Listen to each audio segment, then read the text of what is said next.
लीजिए, दोबारा हम आपको ट्रांसलेशन पे काम कर रहे हैं। मैंने बताया था कि टेंस पढ़ लेना ही पर्याप्त नहीं है। टेंस के सिवा बहुत कुछ आपको सीखने की जरूरत है, और अगर आप इन चीजों को सीख लेंगे तो यकीनन आपकी पैसेजिंग बहुत अच्छी है। और अगर इंग्लिश में पैसेजिंग अच्छी हो जाए तो काफी कुछ आसान हो जाता है। जैसे हम एक नियम बनाते हैं, यदि वाक्य के अंत में, यदि वाक्य के अंत में लगा लगी लगे, लगा लगी लगी लगे आए तो, आए तो, आए तो मुख्य क्रिया, मुख्य क्रिया बिगेन टू लगाए, बिगेन टू लगाए। अब यहां मुख्य क्रिया बिगेन टू बन के आएगी। अब बहुत आसान है, चूंकि वाक्य पास्ट इंडेफिनिट होता है और बिगिन का सेकंड फॉर्म बिगैन होता है, इसलिए आपको किसी और टेंस की जरूरत नहीं। हालांकि बच्चों को ऐसा लगता है कि लगा, गा, लगी, गी, लगे, गे, यानी गागी, गे, यानी फ्यूचर इंडेफिनिट टेंस नहीं। आपको हम देखते हैं, जैसे राम सुबह सवेरे, राम सुबह सवेरे काम करने लगा, काम करने लगा। अब यहां देखिए लगा आ गया। आपको ऐसा लगेगा कि फ्यूचर है, लेकिन वास्तव में अगर ये फ्यूचर होता तो लगेगा था, फ्यूचर होता तो लगेगा था। तो हम लिख सकते हैं राम और तुरंत सेकंड फॉर्म लगाए बिगेन टू। क्या लगाएंगे? Begin to. ठीक है, उसके बाद काम करना तो वर्क, ये क्रिया हो, ये क्रिया हो गई। लेकिन यहाँ ध्यान देना है कि ये इन्फिनिट में है। क्रिया किसमें है? इन्फिनिट में है। वर्क सुबह सवेरे, एट मॉर्निंग, या अर्ली इन द मॉर्निंग कर सकते हैं अगर आप चाहें। Early in the morning, in the morning. फिर से देखिए, हम अपनों को गैर समझने लगे, गैर समझने लगे। हम अपनों को गैर समझने लगे, तो हम का मतलब बी, तुरंत हमने लगाया बिगेन टू। क्या लगाया? Begin to. बिगेन टू के बाद हमें इन्फिनिट लेना पड़ेगा, समझना, समझना के कंसीडर, समझना का कंसीडर। हाँ, किसे समझने लगे? गैरों को, गैरों को अदर्स, सॉरी अपनों को अवर्स। अब क्या बचा? गैर, as others, as others. Ours को अदर्स समझने, यहाँ अवर्स और अदर्स में बहुत खूबसूरती है। फिर से देखें, दिल धड़कने लगा, दिल धड़कने लगा। दिल धड़कने लगा का मतलब हार्ट,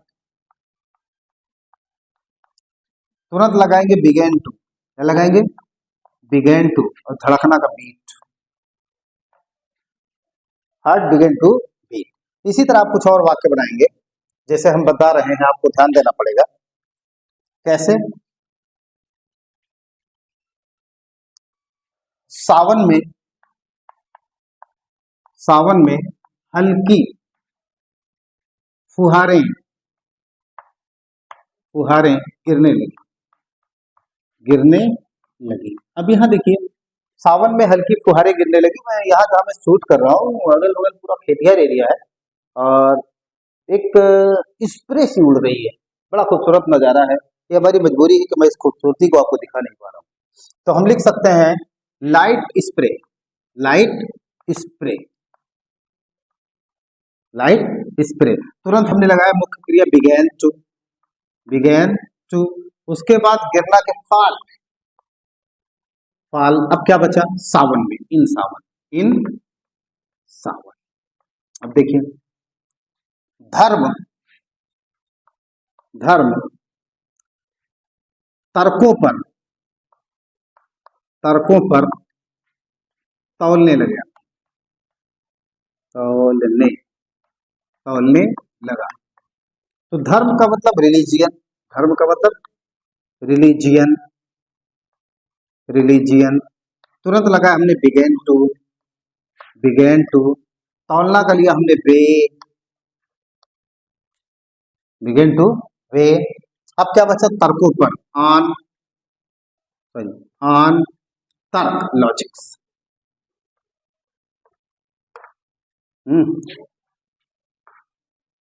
चुनाव आने पर, चुनाव आने पर नेताजी, नेताजी वोट मांगने लगे, वोट मांगने लगे, मांगने लगे। अब यहाँ देखिए, सबसे पहले सब्जेक्ट लेंगे नेताजी, तो हम लिख सकते हैं द लीडर, द लीडर। उसके बाद सहायक क्रिया नहीं, मुख्य क्रिया लगाएंगे बिगैन टू, बिगैन टू। उसके बाद वोट मांगना की एक साथ इंग्लिश ले लेते हैं कैनवस, कैनवस। अब क्या करेंगे? चुनाव आने पर, ऑन इलेक्शन, ऑन इलेक्शन। एक और वाक्य का अध्ययन करेंगे, उसके बाद इसको यहीं से विराम देंगे।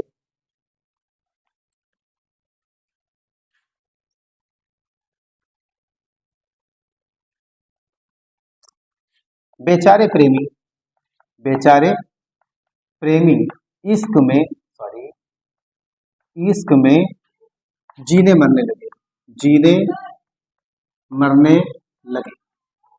तो बेचारे प्रेमी यानी पुअर लवर, पुअर लवर। ठीक, सहायक क्रिया लगाया नहीं, मुख्य क्रिया लगाया बिगेन टू, बिगेन टू। ठीक, अब जीना मरना कि live, alive and die, alive and die, die. अब क्या बचा? इश्क में, इन लव, इन लव या फॉर लव। आप प्रैक्टिस जरूर करें, चीजों को हमने आपको बताया है, तो आप इन्हें प्रैक्टिस करें, और प्रैक्टिस करेंगे तो अच्छा भी लगेगा आपको, और इंग्लिश का सही लुत्फ आने लगेगा।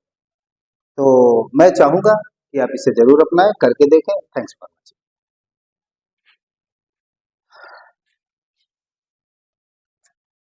ये लो, चल रहा है।